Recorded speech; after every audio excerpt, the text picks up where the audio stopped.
Assalamualaikum warahmatullahi wabarakatuh. Perkenalkan, nama saya Tikam Jayanti, NIM 170300078. Saya dari kelas Matematika C. Baiklah, di sini saya akan menjelaskan pemodelan matematika manajemen yang efektif untuk infeksi HIV. Latar belakang.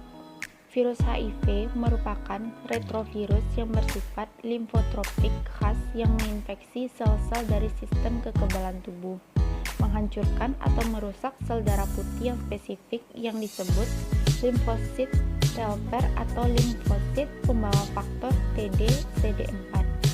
Virus ini diklasifikasikan dalam famili Retroviridae, subfamili Lentiviridae, genus Lentivirus. Selama infeksi berlangsung, sistem kekebalan tubuh menjadi lemah dan penderita menjadi lebih rentan terhadap infeksi. Tingkat HIV dalam tubuh dan timbulnya berbagai infeksi tertentu merupakan indikator bahwa infeksi HIV telah berkembang menjadi AIDS. Virus HIV adalah virus yang menyerang atau menginfeksi sel pada sistem imun yang menyebabkan turunnya kekebalan tubuh. AIDS adalah stadium paling parah dari HIV. Sumber penularan HIV adalah darah, air mani, dan sekresi serviks, serta ASI yang dapat menularkan HIV dari ibu ke bayinya. Infeksi virus HIV yang menghancurkan sistem kekebalan tubuh juga meningkatkan risiko patologi tertentu, kerusakan organ tubuh seperti otak, ginjal, jantung, dan menyebabkan kematian. Infeksi HIV menyebabkan terganggunya fungsi sistem imun alamiah dan didapat.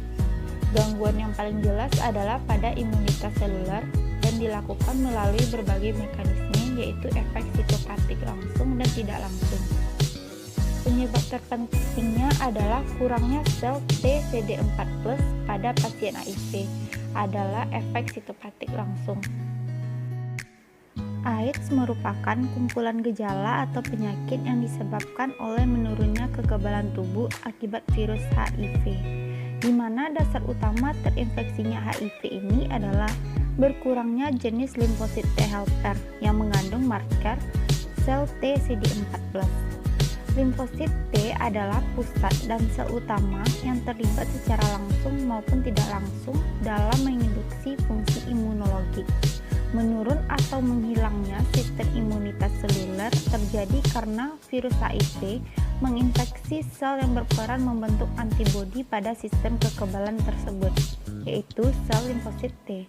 Setelah virus HIV mengikatkan diri pada molekul CD4, virus masuk ke dalam target dan melepaskan bungkusnya, kemudian dengan enzim resep transkriptase, virus tersebut merubah bentuk RNA agar dapat bergabung dengan DNA sel target.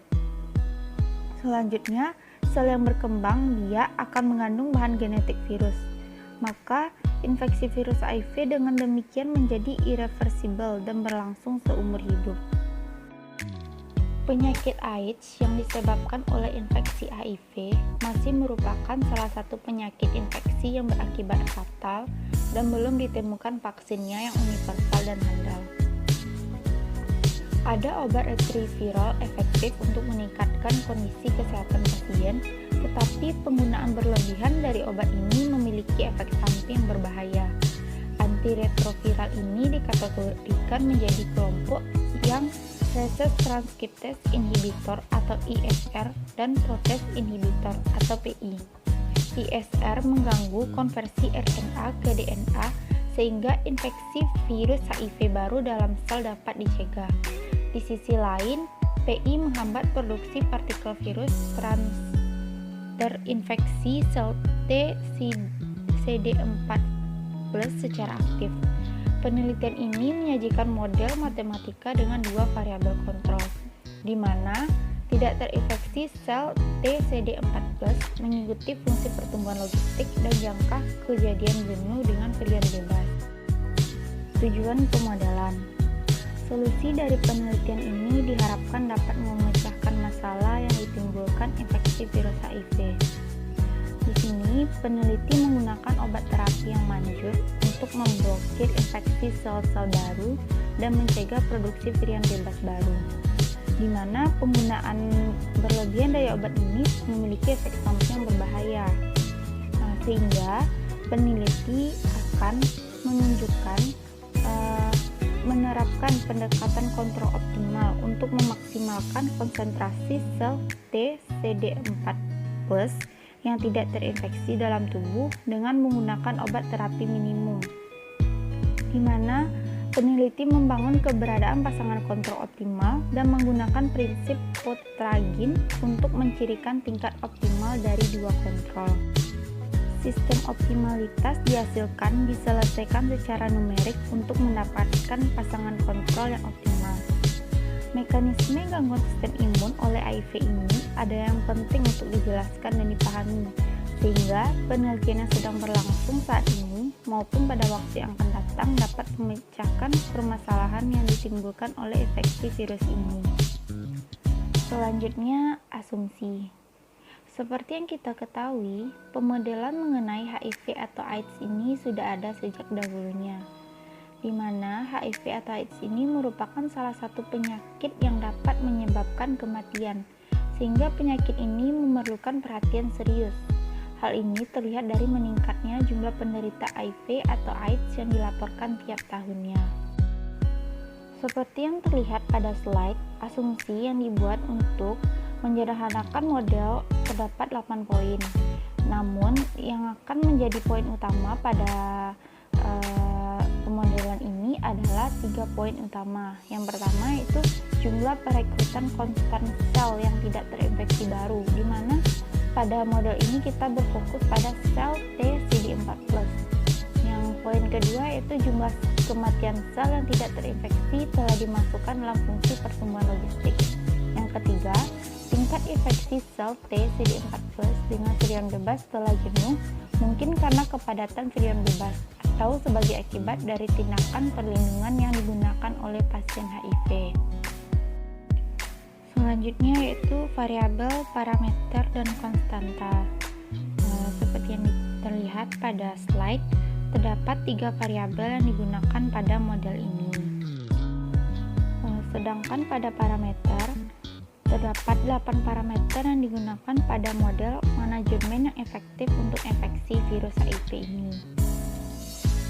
Baiklah, selanjutnya proses pembentukan model manajemen yang efektif untuk infeksi HIV. Dengan asumsi bahwa jumlah perekrutan konstan sel yang tidak terinfeksi baru dan jumlah kematian sel yang tidak terinfeksi dimasukkan dalam fungsi pertumbuhan logistik dan tingkat infeksi sel T CD4+ dengan virion bebas setelah jenuh karena kepadatan virion bebas atau sebagai akibat dari tindakan perlindungan yang digunakan oleh pasien HIV, maka didapatkan model varian dengan sistem persamaan satu berikut, di mana sistem persamaannya terdapat 3 sistem persamaan. Di mana persamaan yang pertama itu menyatakan konsentrasi sel T CD4+ yang tidak terinfeksi. Sedangkan persamaan yang kedua itu menyatakan konsentrasi sel T CD4+ yang terinfeksi. Sedangkan yang persamaan yang ketiga menyatakan konsentrasi HIV. Selanjutnya, kita mengenalkan pasangan kontrol ke dalam bentuk model, di mana kita menggunakan 2 pasangan kontrol U1T dan U2T, sehingga diperoleh bentuk model menjadi persamaan 2 dalam slide berikut. Kedua fungsi kontrol U1T dan U2T ini dibatasi fungsi integral Lebesgue, di mana U1T merupakan kontrol yang menunjukkan kemanjuran terapi obat dalam memblokir infeksi sel-sel baru, dan U2T merupakan kontrol yang menunjukkan kemanjuran terapi obat dalam menghambat produksi virus. Jika misalnya U1T itu sama dengan 1, maka penyumbatan infeksi sel-sel baru 100% efektif. Selanjutnya, mengenai masalah kontrol ini, peneliti mendefinisikan fungsi tujuan pada persamaan 3 yang tertera pada slide, di mana R1 dan R2 adalah konstanta positif yang mewakili bobot relatif pada terapi obat. Tujuan peneliti di sini adalah untuk mencari dan memaksimalkan fungsi tujuan pada persamaan 3 dengan meningkatkan populasi sel T CD4+ yang tidak terinfeksi, mengurangi viral load atau jumlah virion bebas, dan meminimalkan biaya pengobatan. Atau dengan kata lain, peneliti ingin mencari pasangan kontrol yang optimal, sehingga diperoleh persamaan 4, di mana U adalah himpunan kontrol yang didefinisikan dengan persamaan 5 yang tertera pada slide. Selanjutnya, untuk menyelesaikan model ini, kita menggunakan dua teorema, di mana teorema 1 mempertimbangkan sistem kontrol persamaan 1 dengan pasangan kontrol optimal, sehingga diperoleh persamaan 6. Selanjutnya, peneliti membahas kondisi yang diperlukan agar kontrol optik dipenuhi. Peneliti menerapkan prinsip maksimum Pontryagin ke fungsi Hamiltonian yang terkait dengan persamaan 2, sehingga diperoleh persamaan 7, di mana persamaan yang tertera pada slide dan lambda 1, lambda 2, lambda 3 adalah fungsi adjoin yang tepat. Selanjutnya, untuk teorema 2 kita misalkan T bintang T, I bintang T, V bintang T itu merupakan solusi keadaan optimal dengan pasangan kontrol U1 bintang dan U2 bintang untuk persamaan optimal, persamaan 2, dan persamaan 3. Maka ada variabel adjoin lambda 1, lambda 2, lambda 3 yang memenuhi kondisi adjoin seperti pada persamaan 8. Dimana dengan kondisi alfa 1 sama dengan 0, alfa 2 sama dengan 0, dan alfa 3 sama dengan 0. Selanjutnya, pasangan kontrol optimal U bintang T diberikan oleh persamaan 10, yaitu U1 bintang T dan U2 bintang T, seperti yang tertera pada slide. Pasangan kontrol optimal dan variabelnya ini ditentukan dengan memecahkan sistem optimalisasi yang terdiri dari persamaan 2, sistem adjoin pada persamaan 8, dan kondisi umum pada persamaan 9, bersamaan dengan pemecahan pasangan kontrol optimal persamaan 10. Maka diperoleh persamaan baru pada slide berikut. Dari persamaan 11 tadi, dapat kita peroleh variabel optimalnya, yaitu T0 sama dengan T0, I0 sama dengan I0, V0 sama dengan V0, dan seterusnya. Selanjutnya, simulasi dan hasil numerik. Untuk memecahkan sistem optimalitas pada pasangan kontrol optimal, peneliti menggunakan metode terbatas yang disesuaikan Gauss-Seidel, yang dikenal dengan metode GSS1 yang dikembangkan pada tahun 2001 oleh Gummel et al. Dengan menerapkan metode untuk memperkirakan sistem persamaan dalam waktu dan adjoin dalam waktu, maka diperoleh persamaan 12 seperti yang tertera pada slide. Dengan menggunakan parameter, maka dapat kita peroleh nilai awal sebagai berikut. Pada model ini, peneliti melakukan simulasi numerik untuk jangka waktu 100 hari untuk memastikan efektivitas model yang diusulkan didasarkan pada perkembangan penyakit sebelum dan sesudah dilakukannya pengobatan. Nilai-nilai parameter yang diperoleh dari model ini didapatkan dari jurnal sebelumnya. Baiklah, selanjutnya interpretasi.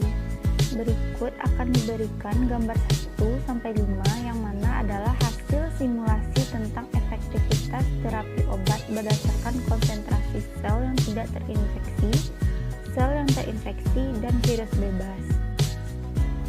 Pada gambar 1 ini menunjukkan populasi yang tidak terinfeksi sel T CD4+ dengan dan tanpa kontrol, di mana pada garis yang jelas berwarna merah tersebut adalah populasi yang tidak terinfeksi tanpa kontrol, sedangkan garis putus-putus adalah populasi yang tidak terinfeksi sel T CD4+ dengan kontrol. Yang artinya tanpa perawatan jumlah sel yang tidak terinfeksi menurun drastis.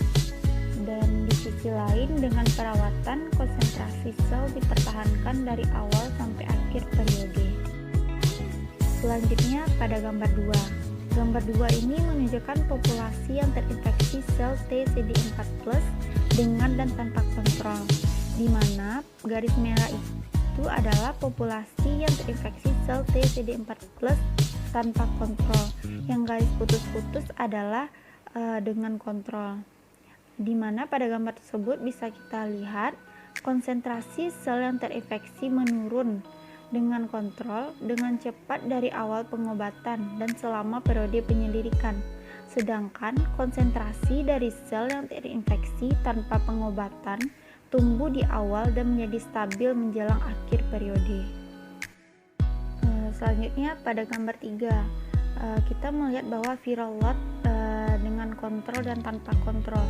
Pada gambar ini kita bisa melihat bahwa viral load-nya meningkat drastis tanpa perawatan, sedangkan dengan perlakuan tidak ada peningkatan konsentrasi virus bebas, bahkan bukan konsentrasi untuk meningkatkan atau mengurangi.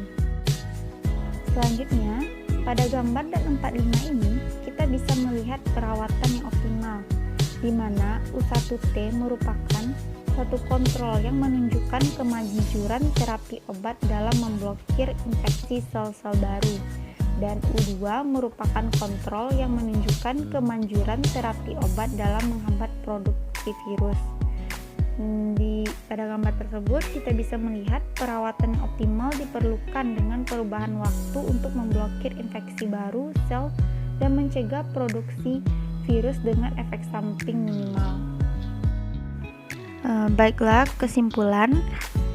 Pada model ini, peneliti telah menganalisis model matematika dengan dua variabel kontrol, di mana variabel kontrol pertama menunjukkan kemanjuran terapi obat dalam memblokir infeksi sel-sel baru, dan kontrol kedua menunjukkan kemanjuran terapi obat dalam menghambat produksi virus.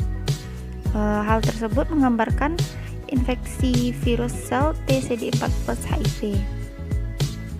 Analisis matematika ini divalidasi oleh simulasi numerik yang menunjukkan keefektifan model dalam memaksimalkan konsentrasi sel TCD4+ yang tidak terinfeksi, meminimalkan konsentrasi sel yang terinfeksi dan virion bebas di tubuh dengan dosis minimum dari kombinasi obat terapi, yang menunjukkan efek samping yang terkait dengan penggunaan obat yang berlebihan, dan juga secara tidak langsung meminimalkan biaya pengobatan, di mana hasil ini dapat bermanfaat dalam mengembangkan pengobatan yang lebih baik dalam mengatasi HIV atau AIDS.